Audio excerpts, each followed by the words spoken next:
Imagine this. You're a World War II fighter pilot, locked in a deadly dance with the legendary Japanese Zero. It's faster, it's more agile, and it seems unbeatable. For the first year of the Pacific War, that was the grim reality for Allied pilots. The Mitsubishi A6M0 was a ghost, a myth, an unstoppable force that dominated the skies. It could outturn, outclimb, and outmaneuver anything the Allies threw at it.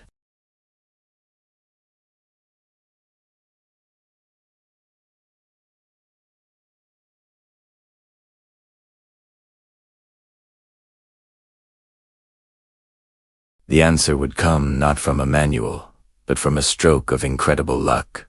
A crash landing in the remote Alaskan wilderness, and a brave test pilot who would climb into the enemy's cockpit to unlock its secrets. This is the story of the Akutan Zero, the plane that fell from the sky and changed the course of the air war in the Pacific. In June 1942, during an attack on Dutch Harbor in the Aleutian Islands, a Japanese Zero piloted by Flight Petty Officer Tadayoshi Kuga was hit by ground fire. His engine sputtered, trailing oil. Koga knew he couldn't make it back to his carrier. Following standard procedure for a pilot in distress, he headed for a designated emergency landing spot on Akutan Island, a place his superiors believed had a hard, flat surface perfect for a wheels-down landing. They were tragically mistaken. Instead of solid ground, Koga's landing gear dug into the soft, swampy mud. The Zero flipped onto its back, a violent, sudden stop. While the plane itself was miraculously almost intact, the impact was fatal for the young pilot. He died instantly. For over a month, the downed Zero lay there, hidden in the remote landscape, invisible from the air. Its pilot was gone, but its secrets were waiting. It was a U.S. Navy patrol plane that finally spotted the wreck. The pilot, Lieutenant William Bill Thies, couldn't believe his eyes. The iconic red rising sun insignia on the wings was unmistakable. They had found a Zero, and it looked salvageable. A team was dispatched to the island, and what they found was a treasure trove. This wasn't just a pile of twisted metal. It was an almost perfectly preserved A6M2 Model 21-0. The challenge now was getting it out. The recovery was an engineering nightmare. The plane was heavy, the ground was a swamp, and there was no heavy equipment on the island. After several failed attempts, a brilliant naval engineer, Lieutenant Robert Kermsey, figured out a way.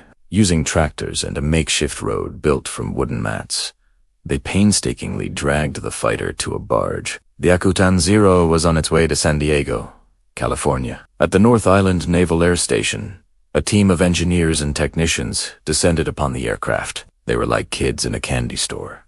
They meticulously disassembled, inspected, and reassembled the fighter, documenting every single component. They discovered it was incredibly lightweight, built with a top-secret aluminum alloy called extra super duralumin. It was stronger than American aluminum but also more brittle. They found it had no armor plating to protect the pilot and no self-sealing fuel tanks. The Japanese had sacrificed everything's safety, durability, protection for one thing: unparalleled performance. It was a fighter designed with a purely offensive mindset, but the real test was yet to come.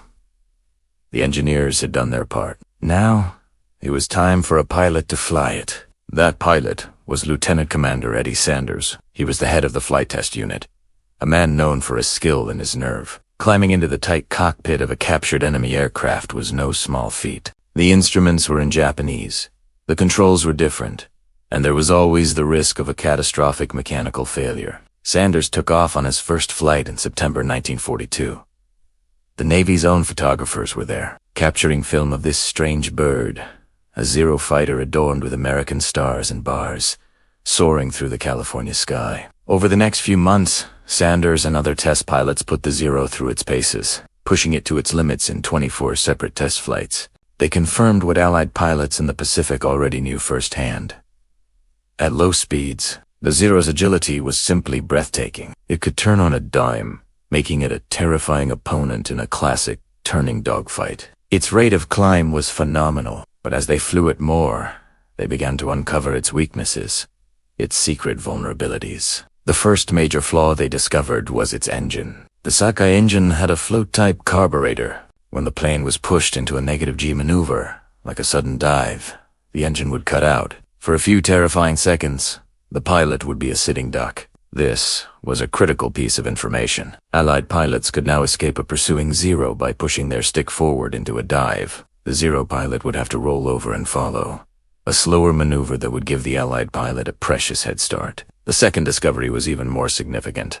Sanders found that the Zero performed poorly at high altitudes. Its engine wasn't supercharged for the thin air above 20,000 feet, where American fighters like the P-38 Lightning excel. But the most game-changing discovery of all came when Sanders pushed the plane's speed. He noted in his report that as the Zero went faster and faster, its controls became incredibly stiff. The ailerons, the control surfaces on the wings that allowed the plane to roll, became almost impossible to move. And then came the bombshell.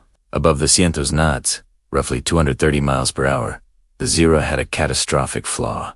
It couldn't roll to the right effectively. The force of the airflow was so great that the pilot simply could unexert enough physical force on the control stick to make it roll quickly to the right. Rolling left was slow, but rolling right was practically impossible at high speed. This was the Zero's Achilles heel. This single piece of intelligence was a tactical gold mine. It was immediately relayed to pilots across the Pacific. The new doctrine was simple.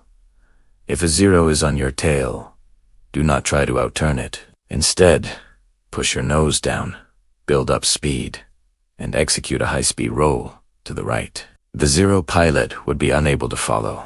This simple maneuver saved countless lives and completely changed the dynamics of air combat. The invincible myth of the Zero was shattered. Armed with this new knowledge, American tacticians and aircraft designers went to work. They developed new strategies and new planes, specifically designed to exploit the Zero's weaknesses. Fighters like the Grumman F-6F Hellcat were purpose-built to be Zero killers.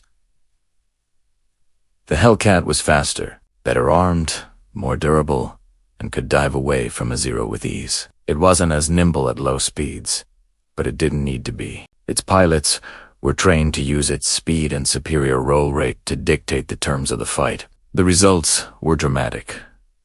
By the end of the war, Hellcat pilots had racked up a kill ratio of over 19-1 against their Japanese adversaries. The story of the Okutan Zero is a powerful testament to the importance of intelligence in warfare. It shows how the capture of a single piece of enemy technology, combined with the courage of test pilots and the ingenuity of engineers, can fundamentally alter the course of a conflict. That single, damaged fighter, lying flipped over in a remote Alaskan swamp, gave the Allies the key to unlocking the sky. It turned the tide of the air war in the Pacific, helping to pave the way for victory. The Zero is a masterpiece of design, but even masterpieces have flaws. Finding that flaw made all the difference.